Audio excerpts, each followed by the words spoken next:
Can humanity exist without the Abrahamic religions?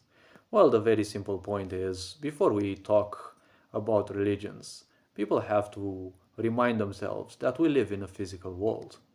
In this physical world, you have this physical body that you live in, and you require it to experience this current life that you have. The point is, in this body of yours, you have what we call the mind, or the accumulation of all our thoughts, ideas, and the such. You have been drilled in your mind ever since you were young that you belong to a certain religion and that you must service it somehow, as if you're kind of a warrior of this so called Almighty God. The biggest question, one that in a way crumbles religions, is that if God is this almighty, if God is this strong and powerful, does it actually need a human like you, a small bit of creation, of its creation, to fight for it? I don't think a bit of creation should be fighting another bit of creation for the sake of that. A belief, which in the end a belief means embracing something without the necessity for proof. When it comes to the life of the physical, you have to understand this physical body needs to exist. It needs to consume, and it will always need to consume way more than it can produce. It is always going to be the way, fortunately or unfortunately. But when we think about life in general, life is all about consumption. Whether you want to fight, if you want to fight another side, you will fight it in order to consume it. Because when your survival is at stake, I assure you all religions will simply go down. Because when you want to eat, have you ever been truly hungry? Have you noticed that when you're truly hungry, it doesn't matter much anything else? You just want to eat. After you get to eat, you're suddenly feeling good. You're suddenly feeling comfortable. Now you have all the time in the world, apparently, to think about all the ideas that you were entertaining before. The biggest problem nowadays with religions is that we are paying the same price that our ancestors have been. Their awareness has been so much more limited, and their only survival felt like it depended on their religion, on their set of beliefs. Because they always say, God will protect you. Yes, and how many people did God protect? Well, not too many apparently, because if God actually protected everyone, we could have even thought that there were no longer any martyrs. Yes? But then, in order to protect their precious religion, people will say, oh, well, God willed that. If you're telling me that God wills something about you, it means you don't have any discernment. It means you don't have any free will. Didn't creation create you with free will? You have a choice. Each and every moment of your life is a choice. You want to live the same old boring life of your ancestors where you feel that you're just useless and that you don't care, nobody cares about you, and that you're not worthy of anything. Your ancestors have been living that, and look at society how it is. Everyone goes to their same old boring job that they don't like. They're getting almost the same amount of money, and well, they're acting as if their life is never going to end. They have all the time in the world to waste on babbling, on imagining this and that, on complaining and the such. Your life is very short, whether you live 90 years or not. Once it passed, you will look back and it will feel that nothing even ever happened. Your life will feel more full when you feel more emotion. How a sick society controls you is by telling you not only that everything is bad about you, but emotions are bad. Once a society convinces you that your emotions are bad, you're just going to live like a zombie. So your religions will not fucking matter at all because if you're a zombie, you're just gonna believe anything that is given to you. What is it given to you nowadays? Anyways, nothing religious, nothing that will actually improve your life, nothing that will actually elevate you mentally, emotionally, psychologically. What does a sick society provide to you? What does this sick society provide to you that you have so much time to argue about your silly little religion? See, a religion is something that should never become meta-social. Yes? Because when you look at the world, there are so many states in here on this planet. And some of them are Muslims predominantly, some of them are Christians predominantly. And in the end, when you draw a line, there apparently seems to be one single state that is predominantly Judaist. And when you look at all these people who service these religions, they cannot service those religions of theirs as if they are just simple followers of that. You shouldn't be a freaking Christian. You should be a follower of your Christ. Because the Bible has some teachings, but according to Christianity, Jesus is the most important personality of Christianity. When you look at Muslims, you shouldn't be necessarily a follower of the Quran. Yes, definitely it has some teachings and such, but you should be a follower of those few people who represented that religion the most.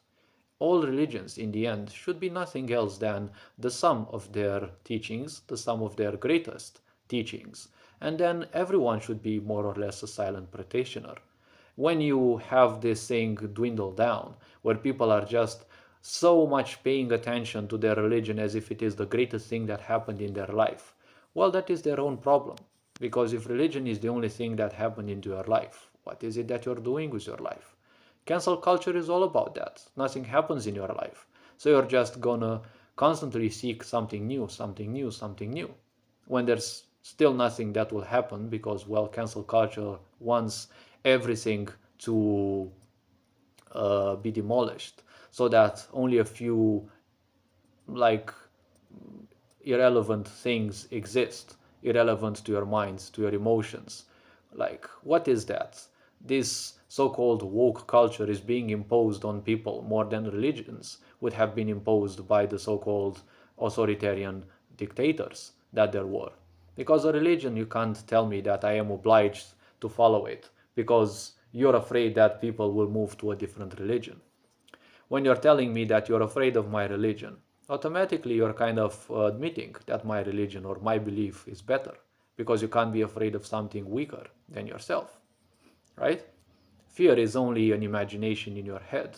You're imagining that something is better on the other side. You're imagining that other people's life is better probably because they're serving other religion. Their life is not better because they're serving that religion. Their life can only become better because they are more open to creation. Creation doesn't have a shape, it doesn't have a name, nor does it need any one of those. If you want to give it a shape, a name, and a size, whatever, that is up to you. Religions should only be a personal pursuit. Because once they are a personal pursuit, once they stop being a focus of attention in a society and people simply don't care much what their neighbor is believing in a way it could be a good thing. It may be also a problem, but it could be a good thing because people should understand putting these things aside should become a priority.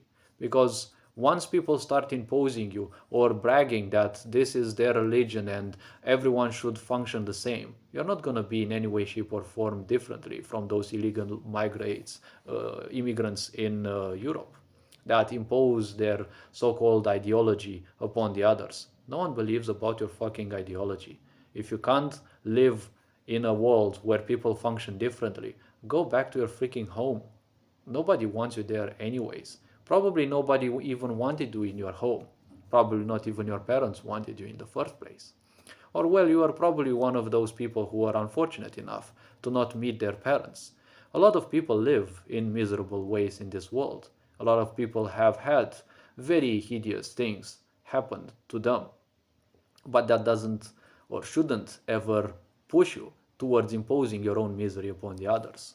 Because once you do that, well, you are moving away from the teachings of your religion. If your religion teaches you that, well, most likely, if your religion teaches you to impose pain or misery upon the others, that is not a religion. That is a death cult. Most likely, let's say, camouflaged under the idea of a religion. I don't even know what a religion should be or how a religion should be um, well defined. Because when I look at religions, they're all about giving your attention to something out there that you're never going to observe. If you simply cannot open yourself to creation, you will simply not experience anything beyond your senses.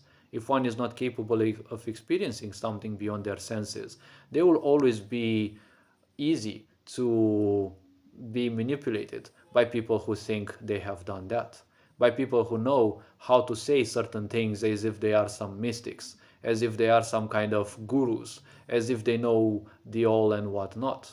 Those people aren't that hard to bring down, just like religions can be brought down by a few questions. But the point about life is your religion should only be an internal pursuit.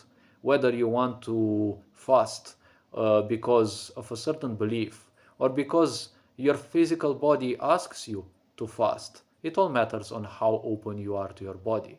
The more open you become to your troubles, the more open you become to the necessities of your body by distancing yourself from the monkey mind, you will see so much irrelevance in arguing with other people for your religion. You are here for just a brief moment. What is it that you want to do with your life? Do you want to fight for a creation that can't care much about you? Oh, wait, but it is written in books that it will care about you. Well, if that God will care about you so much, just stop eating for 3 whole weeks. And, well, if you perish, maybe your God didn't care much about you. You are the only one who's supposed to care about you. Yes? Because by this principle that people have been nourished with throughout the Middle Ages and the ancient times, that some God out there will service you, this was always done by narcissistic people, by sick authoritarians who wanted people to follow them, who wanted to impose their misery upon the others. It was only a way through which to convince people that that is the only way. Service a deity greater than them. Yes?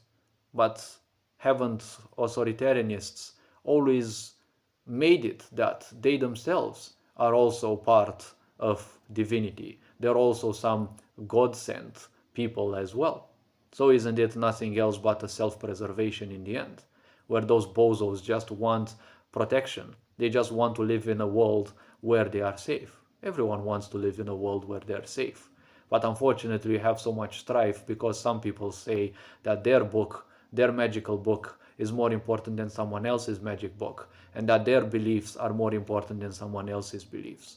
Your life is short. Your life is short, and time is ticking away already. What is it that you're doing with your life?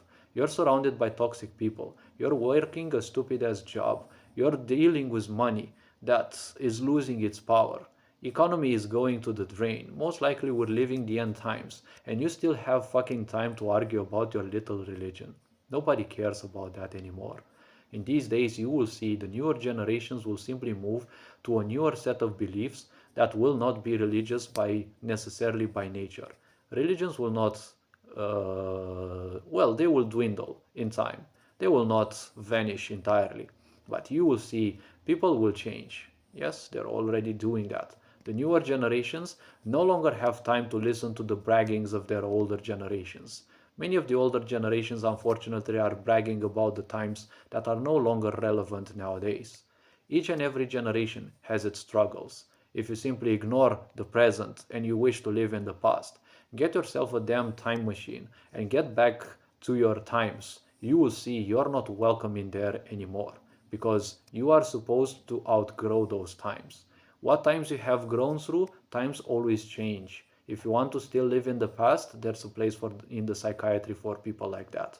Because if you choose to be against change, well, you're an enemy of progress, you're an enemy of humanity and society as well.